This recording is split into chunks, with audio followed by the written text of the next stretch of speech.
मिलकपुर नाम का एक सुंदर गांव था। गांव में साहिल नाम का एक गरीब आदमी अपनी पत्नी के साथ रहता था। साहिल एक दिन काम से लौट रहा था तो उसकी नजर बिरजू पापड़ वाले की दुकान पर पड़ी। बिरजू के पापड़ पूरे गांव में फेमस थे। गिरजा रोजाना दाल आलू खाकर बोर हो गई होगी, क्यों ना आज उसके लिए पापड़ ले जाऊं? वो खुश हो जाएगी। साहिल दुकान पर गया और दुकान वाले से पापड़ मांगे। 100 रुपए हैं तुम्हारे पास? 100 रुपए तो नहीं है बिरजू भाई, 20 रुपए हैं। 20 रुपए में मैं एक पापड़ भी नहीं दूंगा। बिरजू भाई, पापड़ इतने महंगे भी नहीं हैं कि 20 रुपए में एक पापड़ भी ना मिल सके। मेरी दुकान पर प्रीमियम पापड़ मिलते हैं। तुम्हें सस्ते पापड़ चाहिए तो किसी घटिया दुकान से खरीद कर ले जाओ। अब जाओ यहाँ से, मेरा टाइम खराब मत करो। गांव में पापड़ की कोई और दुकान नहीं थी। साहिल उस दिन बहुत उदास होकर घर लौटा। उसकी पत्नी ने उसके चेहरे की उदासी भांप ली। क्या हुआ? क्या आज फिर से मालिक से झगड़ा हो गया? नहीं, ये बात नहीं है। साहिल अपनी पत्नी को पापड़ के बारे में सारी बात बताता है। मुझे खुश करने के लिए पापड़ खरीदना चाहते थे और खरीद नहीं पाए तो उदास हो गए। कहते हैं जो होता है अच्छे के लिए होता है। इसमें अच्छे के लिए क्या हुआ है? आपने बताया कि गांव में पापड़ की कोई और दुकान नहीं है। मैं बिरजू से अच्छे और सस्ते पापड़ बना सकती हूँ। हम अपनी पापड़ की एक दुकान खोल सकते हैं। तुम अपनी नौकरी छोड़ दो। पैसे भी तुम्हारा मालिक बहुत कम पैसे देता है। लेकिन दुकान खोलने के लिए शुरुआत में कुछ पैसे भी तो चाहिए। मैं अपने गहने बेच दूंगी। साहिल ने नौकरी छोड़कर अपनी पत्नी के साथ पापड़ की दुकान खोली। उसने अपनी दुकान पर स्वादिष्ट और सस्ते पापड़ बेचने शुरू किए। गांव का गरीब से गरीब आदमी भी साहिल की दुकान पर पापड़ का मजा ले सकता था। धीरे धीरे बिरजू की दुकान से ग्राहकों की संख्या घटती गई और साहिल की दुकान पर भीड़ बढ़ती गई। साहिल गांव में आने वाले साधु महात्माओं को फ्री में पापड़ खिला देता था। उस दिन साहिल को पापड़ क्या नहीं दिया, उसने अपनी दुकान खोलकर मेरा धंधा ही चौपट कर दिया। लेकिन वो चिंता ना करे, मैं भी उसकी जिंदगी चौपट कर दूंगा। बिरजू अमीर तो था ही। उसने कुछ चोरों को बुलाया और उन्हें पैसे देकर कहा, साहिल के घर डाका तो डालना ही है, साथ में उसके सारे पापड़ भी फोड़ डालने हैं। चोर साहिल के घर में घुस गए। पहले उन्होंने साहिल और उसकी पत्नी को बेहोश कर दिया। फिर पैरों से कुचल कुचल कर सारे पापड़ फोड़ डाले और सारे पैसे उठाकर भाग गए। अगले दिन जब साहिल और गिरजा को होश आया तो उन्होंने देखा कि सारे पापड़ फूट चुके हैं और पैसे भी गायब हैं। साहिल और उसकी पत्नी दरवाजे पर बैठकर रोने लगे। उनके पास अब न पापड़ थे और न दोबारा धंधा शुरू करने के लिए पैसे। एक महात्मा साहिल के घर आए। तुम्हें शायद याद नहीं होगा, पर उस दिन मैं बहुत भूखा था तो तुमने मुझे मुफ्त में पापड़ खिलाया था। उस दिन मेरे पास तुम्हें देने के लिए कुछ नहीं था, पर आज मैं तुम्हें एक पौधा देना चाहता हूँ। इसे अपने आंगन में लगा लो। साहिल ने महात्मा द्वारा दिया गया पौधा जैसे ही जमीन में गाड़ा, वह एकदम से बड़ा हो गया और उस पर पत्तों की जगह पापड़ लगे हुए थे। गिरजा ने एक पापड़ तोड़ा और खाकर देखा। इतना स्वादिष्ट पापड़ तो मैं कभी बना ही नहीं पाती थी। पेड़ से पापड़ कम नहीं होते थे। अगर एक पापड़ तोड़ दिया जाता तो उसकी जगह दूसरा पापड़ आ जाता। लगता है ये कोई जादुई पापड़ का पेड़ है। साहिल ने उन महात्मा को ढूंढा, लेकिन वे गायब हो चुके थे। साहिल ने आंगन में ही दुकान खोल ली और उसका पापड़ का धंधा पहले से भी दोगुनी गति से चलने लगा। बिरजू को पापड़ के पेड़ के बारे में पता चला। इस बार तो चोरों को पैसे देने की भी जरूरत नहीं पड़ेगी। वो पेड़ तो मैं खुद ही जाकर काट डालूंगा। बिरजू रात के 2 बजे चुपके से साहिल के आंगन में गया और पेड़ काटने लगा। जब लगभग आधे से ज्यादा पेड़ कट गया तो साहिल ने देखा कि पेड़ उसी की तरफ झुका जा रहा है। बिरजू दूसरी दिशा में गया तो पेड़ दूसरी दिशा में झुक गया।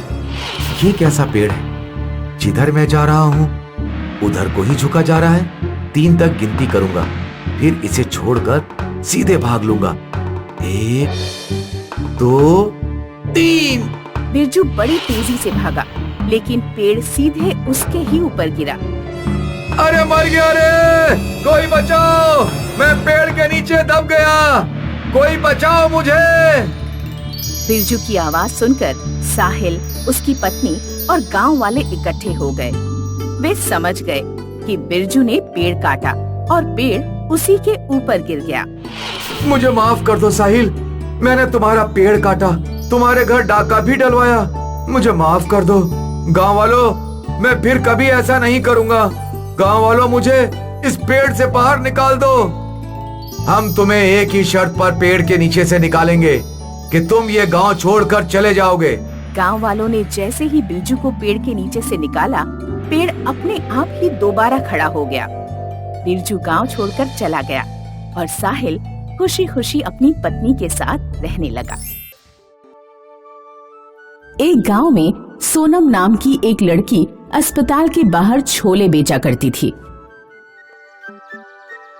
गर्मा गर्म छोले ले लो, चना जोर गरम बाबू, मैं लाई मजेदार चना जोर गरम, इसमें डाला है बढ़िया मसाला, इसे खाएगा दिल वाला, ले लो चना जोर गरम।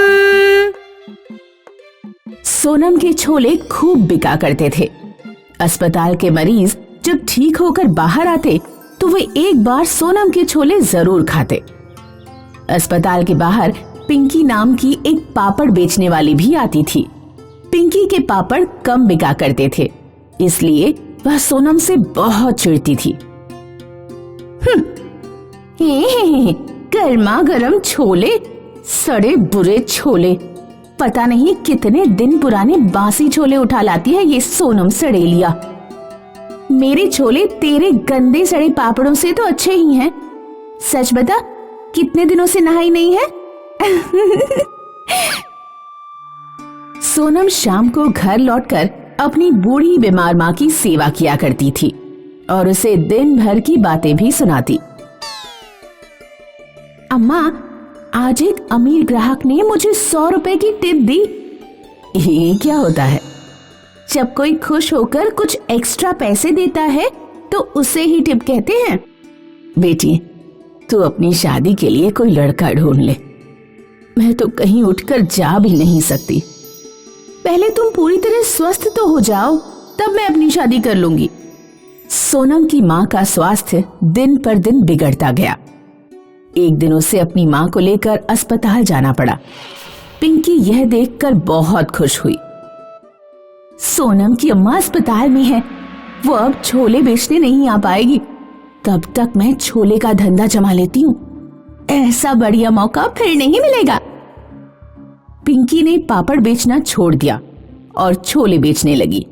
लेकिन पिंकी के छोले का स्वाद लोगों को पसंद नहीं आया और पापड़ की तरह उसके छोले भी बहुत कम बिके। उधर सोनम की माँ की तबीयत ठीक हो गई और वह दोबारा छोले बेचने आ गई। सोनम के वापस आते ही उसके पास ग्राहकों की भीड़ लग गई। मैंने छोले बेचे तो किसी को पसंद नहीं आए, और इस सड़ेलिया के छोले देखो, लोग कैसे लपालप खा रहे हैं। इसे और इसके ग्राहकों को मजा चखाना पड़ेगा। पिंकी चुपके चुपके सोनम पर नजर रखने लगी। एक दिन जब सोनम अपनी छोले की टोकरी बाहर रखकर टॉयलेट के लिए अंदर गई तो पिंकी ने उसके छोलों में खुजली की दवा मिला दी। उस शाम जिसने भी छोले खाए वह खुजली से परेशान हो गया। इस लड़की के छोले खाने से खुजली हो रही है, भगाओ इसे यहाँ से। लोग सोनम को अस्पताल के बाहर से भगा देते हैं।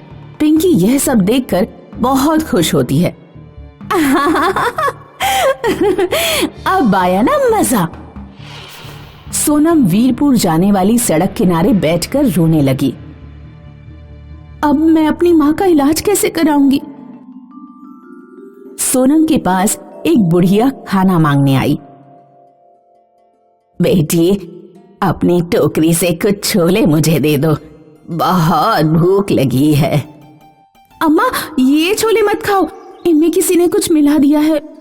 मेरे पास 100 रुपए हैं, चाहो तो ये ले जाओ, कहीं से खाना खरीद कर खा लेना।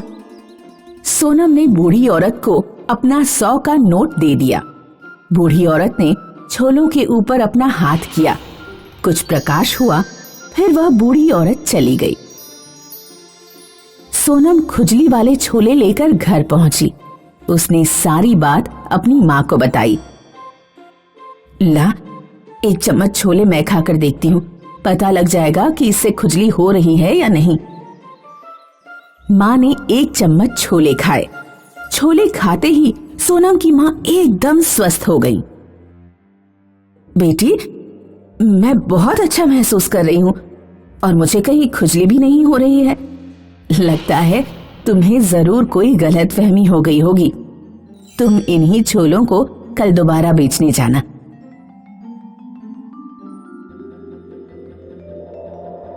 सोनम अगले दिन ही छोले लेकर अस्पताल के बाहर पहुंची।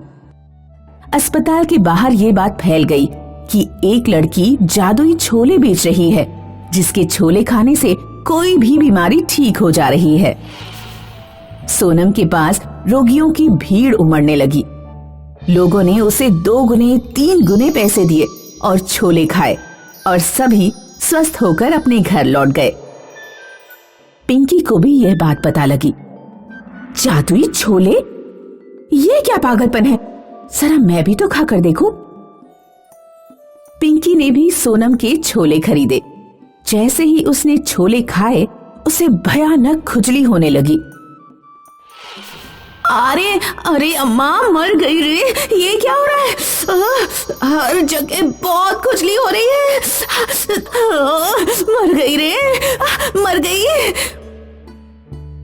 सोनम ने देखा कि बूढ़ी औरत जिसे उसने 100 का नोट दिया था, दूर खड़ी मुस्कुरा रही है। सोनम समझ गई कि जादुई छोले उसी बूढ़ी अम्मा का चमत्कार है।